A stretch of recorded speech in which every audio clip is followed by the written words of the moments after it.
So this is the underside of the BRUMBY.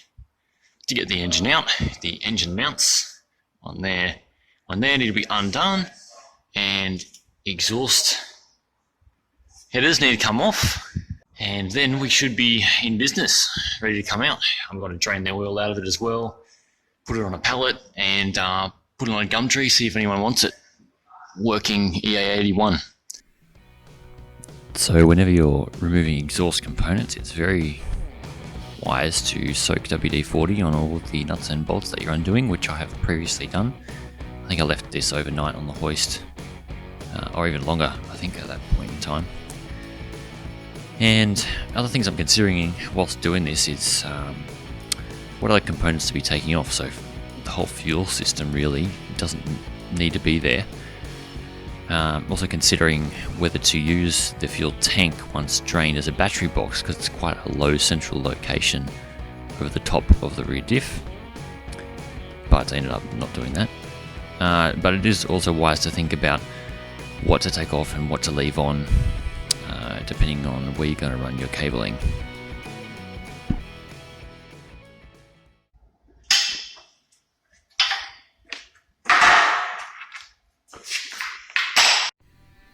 At this point in time, I am really not sure what electric motor I'm going to use or what batteries. However, there are a few people in Australia that do kits.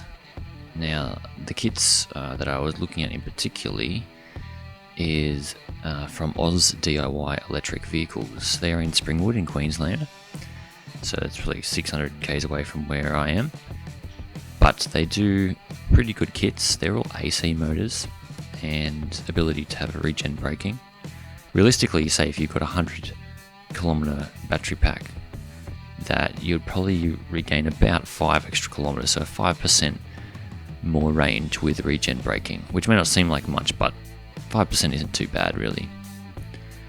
As far as drivability goes, from what I know, AC motors are the way to go, and all brands of manufacturers are using AC motors in their cars, also because they are more efficient. Multi-phase AC. Some guys are using DC motors for conversions. Maybe that's for simplicity and also cost for output. However, DC motors, generally speaking, a little bit heavier and, like I said before, less efficient. So a few things to consider, but I think AC motors is probably the best way to go, especially if I'm wanting a little bit of experience in the industry itself, as I am a mechanic. So I've been a mechanic for about 8 years, and everything's going this way, so great learning experience to do it myself on a car that I like. So I think at this point in the video, I'm just about finished taking everything underneath off that needs to be taken off. So we're pretty close to getting this motor out. Got the exhaust off. Got bell housing bolts undone. I don't know if you can see up there. The starter motor was, and we'll try and pull it out.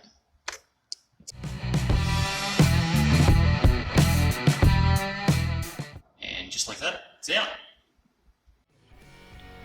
So with the engine crane, just getting the gearbox input shaft away from the clutch cover, just so we can get it out of the road. As you can see, it's a little bit of a sneaky squeeze to get it out, but not too bad. I think I needed a bit of help. Someone else holding the bonnet up out of the way of the engine crane. Another thing to consider is what drivetrain this is going on.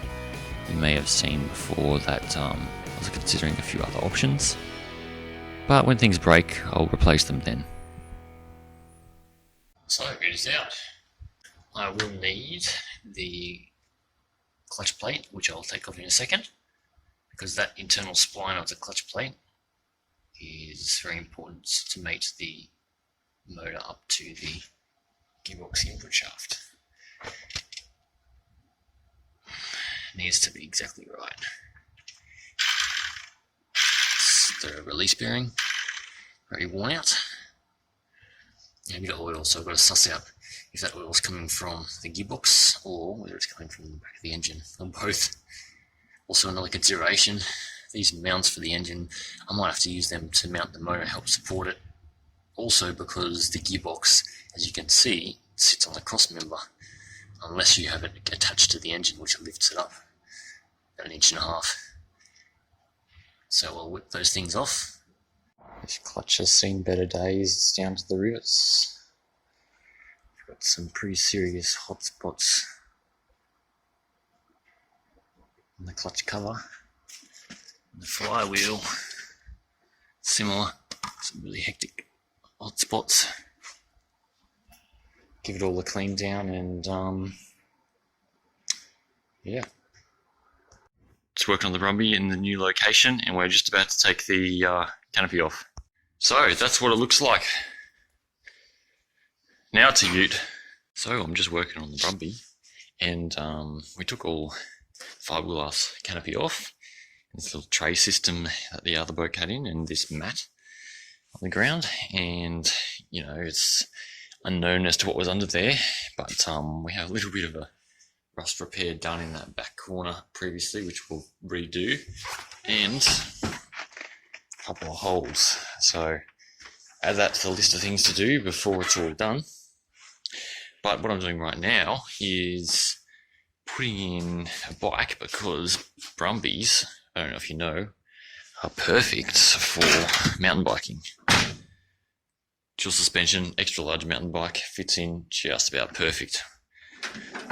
Dad owned one of these, actually learned to drive in a BRUMBY, and we used it heaps for mountain biking. So what I'd love to be able to do is do this conversion and have enough space for the battery pack to sit in between the bikes. That would be awesome. So I'm going to chuck a couple of bikes in here and measure up the area I've got to work with. Also, if you notice the drain holes that are in BRUMBYs at the bottom of the tray, perfect for putting our battery cabling through and running up underneath the car.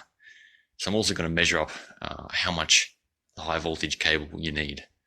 Okay, so with the bikes, I've got about 900 millimeters of space with a bit of extra, and then lengthwise I've got 1300 millimeters for a battery box. So I'll factor that in with what cells I buy and what configuration I lay them out in inside a box. They have to be inside a box, and they have to be up to a certain waterproof rating for obvious reasons. You know, when batteries getting wet, or the terminals getting damaged or short-circuiting. And now I'll go underneath and show what I'm thinking about where to run this high voltage wiring. Also, just a note on that cabling, as part of the rules for Australia, the cabling has to be orange and covered in orange conduit, and you have to have it secured to a structural member at least every 600 millimeters as you run it underneath the car. So I've got to bear that in mind as I think about the route that I want my cable to have. And then I'm going to send those measurements off, probably send the gearbox off, so that will be next job as well, to mob in Springwood, Oz DIY electric vehicle conversions. They supply kits, and they're going to give me a quote on the different kits they have and the length of cabling that I'll measure up and tell them, so they can give me an accurate quote on what it's going to be worth to get a kit ready. And a guy on the phone told me they make kits pretty much ready to go, plug and play just about, and they'll fit the electric motor up to the gearbox for you, either with a clutch or without a clutch, and they assure you that they'll perfectly align it, so there's no issues with loads in the wrong direction on the gearbox input shaft or on the electric motor. So yeah, a bit of measuring, and then probably taking the gearbox out, and then we can get a bit of a quote on what it's going to cost to do the conversion. I'm excited. So the job for today will be taking the transmission out. I've got to send it away to the conversion kit guys, and they will put the motor onto it for me and make sure it's all aligned properly. So in order to do that, we'll have to jack the car up and get the front wheels off the ground, use some jack stands, and basically you have to undo the lower ball joints on the Subarus is the easiest way to do it.